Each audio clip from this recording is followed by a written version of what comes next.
El tema del día es sin duda la educación y el posible regreso a clases en el mes de agosto. Esta mañana le aprecio que me tome la comunicación a la distancia al secretario de Educación Pública del Estado de Puebla, al maestro Melitón Lozano Pérez. Maestro, ¿cómo ha estado? Qué gusto me da saludarlo. Buen día. Estimado Juan Carlos, muy buenos días. El gusto es mío y con toda la disposición para poder platicar. Muchas gracias, maestro. ¿Y le parece si vamos por partes? Empecemos para platicar acerca del sistema básico y medio superior. Aunque desde el gobierno federal, el propio presidente de México ha hablado mucho, ha insistido mucho de que las clases tendrían que terminar este ciclo escolar de forma presencial. Ayer usted aquí en Puebla definía que, dadas las condiciones del estado de Puebla, se podría hablar del retorno presencial a clases hasta que comience el nuevo ciclo escolar, que será en el mes de agosto. ¿Por qué esta definición, por qué esta decisión, esta perspectiva, secretario? Con todo gusto. Estimado Juan Carlos, me parece que siempre hay que tomar en cuenta de dónde venimos, en dónde estamos y hacia dónde vamos. Venimos de un año, de un gran esfuerzo, de haber transitado de un modelo presencial a distancia, y con grandes esfuerzos, pero se ha podido sacar adelante gracias al esfuerzo de familias, de estudiantes y profesores. Pero por otro lado, tenemos que ser muy conscientes de que hay retos muy significativos, retos en el aprendizaje, retos en la parte socioemocional. Hay implicaciones más allá de la pandemia que los alumnos están viviendo y por lo tanto, se requiere una acción presencial para poder solventar estas necesidades. Sin embargo, es importante tomar en cuenta lo que decía el gobernador del estado, de que estamos frente a una posible ola de repunte, como ha pasado en otros lugares del mundo después de eventos de mucha relación como fue la Semana Santa. Entonces, en este momento sería imposible regresar a clases presenciales, dado que el semáforo se encuentra en naranja y haría imposible poder regresar. Es por eso que tenemos, para no llevar a cabo acciones improvisadas, tenemos que planear, tenemos que prepararnos para un regreso seguro, un regreso organizado, un regreso gradual, responsable. Y es por ello que estamos avisorando que sería para agosto. El mismo gobernador señaló que todas las implicaciones que sabemos que están sucediendo en las familias, en los alumnos, se agravarían, se agudizarían si volvemos a iniciar un nuevo ciclo escolar a distancia. Es por eso que todos tenemos que poner un granito de arena para que en agosto existan las condiciones y podemos regresar a la presencialidad.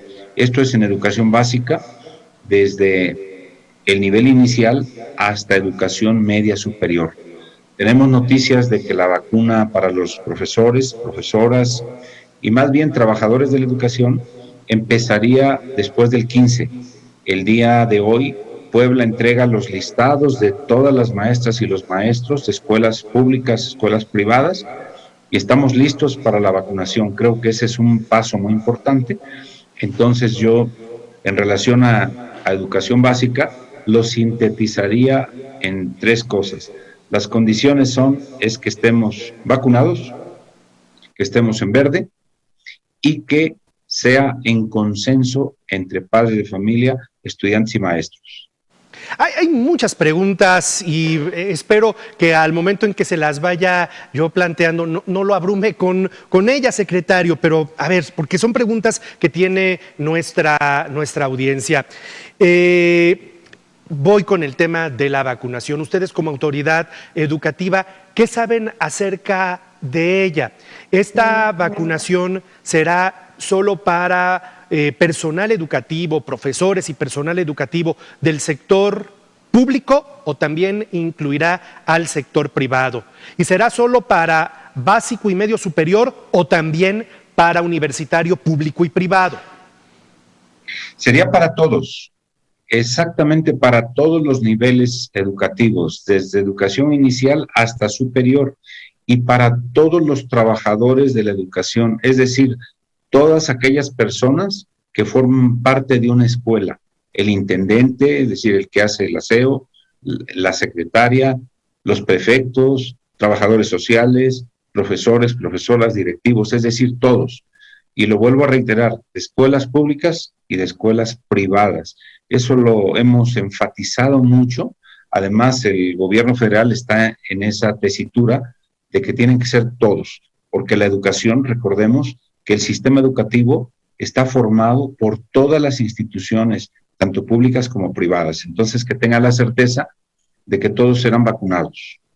Hace un momento estaba haciendo cuenta, secretario, de que nos separan aproximadamente 4 meses para el inicio del nuevo ciclo escolar. La segunda quincena de abril, todo mayo, todo junio, todo julio, la primera quincena de agosto.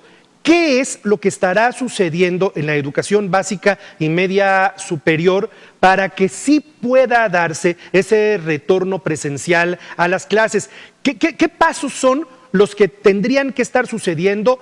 Y yo le preguntaría, entre otras cosas, por la parte más física, más estructural, que es la propia condición de las escuelas.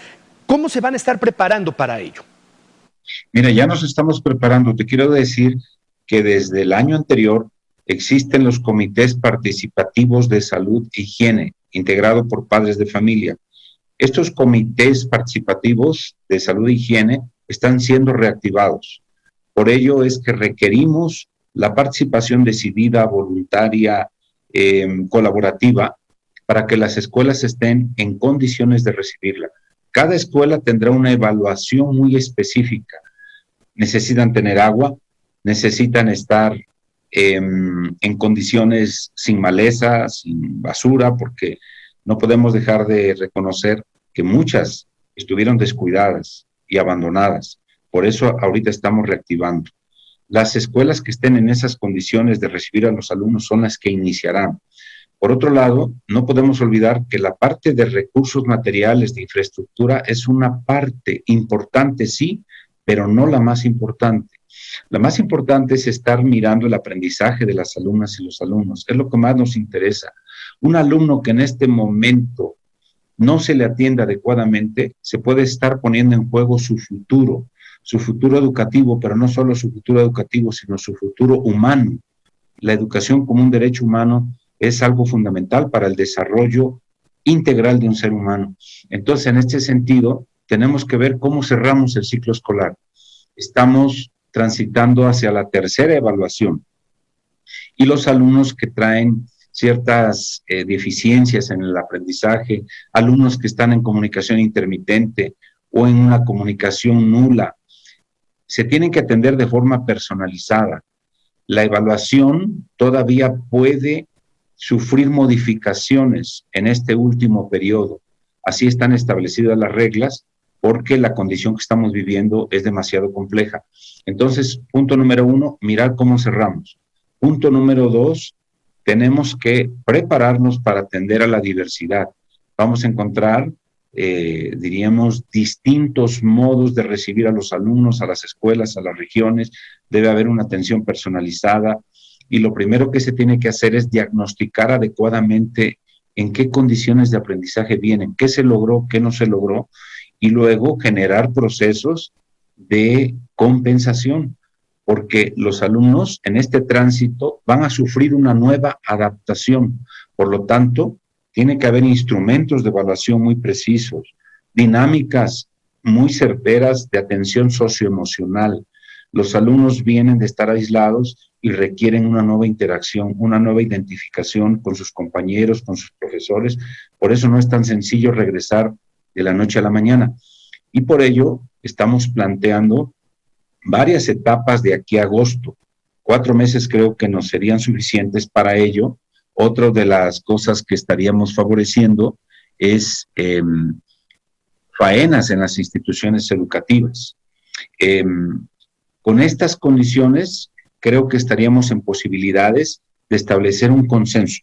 Algo que quiero recalcar es que este consenso entre padres de familia, maestros y alumnos nos permitirá una decisión y tiene que ser de carácter voluntario. En educación básica son 3 las condiciones que se mencionan como las 3B. En verde, vacunados, los maestros y voluntario.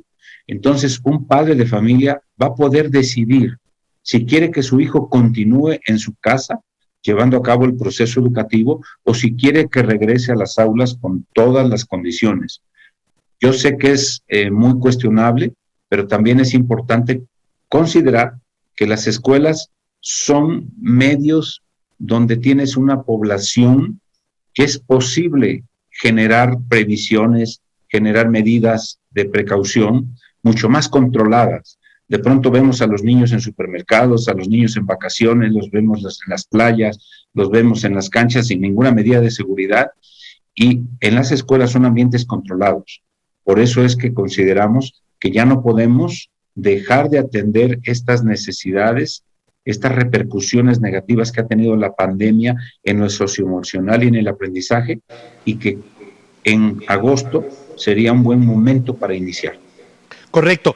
Me respondió a una pregunta que me hacen muchos padres de familia: ¿y será obligatorio o podremos optar por el tema a distancia? Usted justamente lo ha respondido. Secretario, el tiempo se me agota, pero le quiero hacer dos preguntas más. Una para cerrar el tema de la educación básica, media, superior, y luego nos vamos al tema universitario. Secretario, ¿cómo será el nuevo ciclo escolar, o por lo menos en su arranque? Sé que falta tiempo y sé que ustedes tienen todavía mucho que planear con los maestros, con las instituciones, pero para que los padres de familia vayan vislumbrando cómo va a ser el nuevo ciclo escolar, ¿será exactamente como era antes de la pandemia?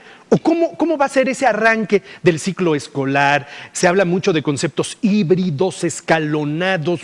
¿Cómo será, secretario? Sí, mira, indudablemente que será mixto, también le decimos híbrido. ¿Qué significa esto? En un aula no puede haber más allá de los alumnos que quepan con una distancia de 1.5 metros de distancia. Las butacas que quepan en ese salón, porque hay salones pequeños y hay salones grandes, son los únicos que podrán estar en ese espacio. Por lo tanto, quiere decir que no caben todos.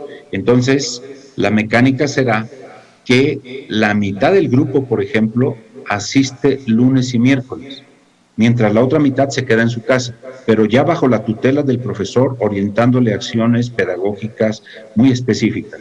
La otra mitad del grupo asistirá el martes y el jueves, y los otros se quedan en su casa. Por eso se llama mixto, porque Correcto. habrá acciones presenciales y acciones a distancia, pero ya bajo la dirección directa del profesor. El profesor sabe sus necesidades y podrá indicarle: estudia esto, repasa lo otro, ejercítate en aquella actividad que consideramos es necesaria. Y los días viernes serán dedicados para los alumnos tipo asesoría. Aquellos que presentan mayores dificultades para el aprendizaje asistirán los días viernes. Así estaremos diferentes momentos, no lo sabemos cuándo, pero ya está bajo nuestro resguardo los alumnos de forma directa. Ahora bien, los recesos van a ser planeados, no podrán salir todos los alumnos al mismo tiempo al recreo, serán escalonados. La forma de la dirección en que caminen los alumnos también está planeada para que no existan aglomeraciones. Por otro lado, no habrá ceremonias masivas, no habrá eventos masivos, es decir, habrá filtros desde la casa, la escuela, el salón de clases. Por eso digo que todo está de alguna manera planeado y que garantizaría la seguridad de las niñas y los niños. Eso va a depender mucho, pero en gran medida, de los hábitos que tengamos todos como familias, como sociedad, para lograr ya no interrumpir las trayectorias educativas de nuestros niños, niñas, jóvenes, adolescentes. Y finalmente le pregunto el tema universitario. Entendería, por lo que usted informó el día de ayer, que esta semana usted estará en diálogo con los rectores de todas las universidades para tomar definiciones acerca de cómo desarrollar ese regreso, porque entendería, secretario, que las universidades sí podrían optar por estar regresando antes de agosto, a un periodo, por ejemplo, de verano. Ellos sí pueden optar por regresar antes. Sí, ellos sí pueden optar por regresar antes porque tienen medios más controlados, pero sobre todo estamos tomando en cuenta las necesidades fundamentales de algunos alumnos que están por egresar en sus carreras o están en los últimos semestres y están detenidos, estacionados por falta de una práctica de laboratorio, por falta de alguna actividad académica de carácter práctico que les está limitando. Por ejemplo, un médico que se está formando no podría titularse si no sabe hacer un parto, por ejemplo. Claro. ¿No? O sea, imagínate quién va a ir a consultarlo si no se formó así. Por lo tanto, tenemos ya que dinamizar, que generar las condiciones de adaptación para que todas las acciones académicas de carácter práctico puedan llevarse a cabo con todas las medidas de seguridad, todas aquellas que no impliquen una cercanía. Por lo tanto, estamos iniciando con una primera fase para que puedan reanudar actividades las facultades de medicina y de enfermería en el semáforo naranja. Una vez transitado al semáforo amarillo, podrían regresar a estas actividades académicas prácticas de laboratorio otras carreras que pueden ser ingenierías, pueden ser de arquitectura, ciencias biológicas, o sea, otras más. Entonces, creo que generar condiciones es nuestra responsabilidad, pero una responsabilidad compartida. Las instituciones de educación superior tienen que comprometerse a que están preparadas para llevar a cabo este tipo de procesos y obviamente cumplir con un conjunto de requisitos que nosotros estaremos monitoreando, pero consideramos que ya es tiempo de aprender a coexistir con la pandemia. Ya no podemos decir hay que esperar otra tercera ola y hasta que no pase, porque nos pasaríamos toda la vida esperando. Nosotros hemos estudiado lo que ha pasado en otros países, en todo el mundo, y hemos tomado las mejores experiencias y las mejores decisiones. Decía hace un instante que las condiciones para que el sistema básico y medio superior regresen, y me gustó porque está muy sencillo, son 3: verde, vacuna y voluntario. Así es. Lo mismo estará sucediendo para las universidades, es decir, y me voy con el tema vacuna. Antes de que las universidades puedan regresar, ¿los maestros tendrían que estar vacunados? Mira, es lo ideal, es lo deseable. Sin embargo, lo que estamos planteando es que las primeras que tienen esta condición de regresar son las facultades de medicina y enfermería. Correcto. Y sabemos que ellos, justamente la misión que tienen y para lo que tienen que estar preparados es para tener condiciones de seguridad plenas. Entonces, puede ser, y creo que va a coincidir, porque la vacuna, los datos que yo tengo es que empieza después del 15 y estarían vacunados todos. Entonces, creo que ya estaríamos en condiciones de iniciar vacunados todos. Si no fuera así, cada escuela tendría que decidir si es que empieza sin que sus maestros estén vacunados, tendrían que firmar una responsiva, pero ya podrían avanzar. Hay sistemas muy interesantes. Hay un sistema que se llama streaming, donde los alumnos no asisten a las escuelas, sino asiste el profesor al laboratorio y desde una transmisión les está llegando la clase a los alumnos, manipulando robots, manipulando ciertos aparatos de laboratorio. Este es otro sistema. El streaming permite que los profesores estén en el aula, pero no los alumnos. Entonces, tenemos que ser muy creativos para llevar a cabo procesos que nos permitan asegurarles el aprendizaje práctico a los alumnos que lo requieren.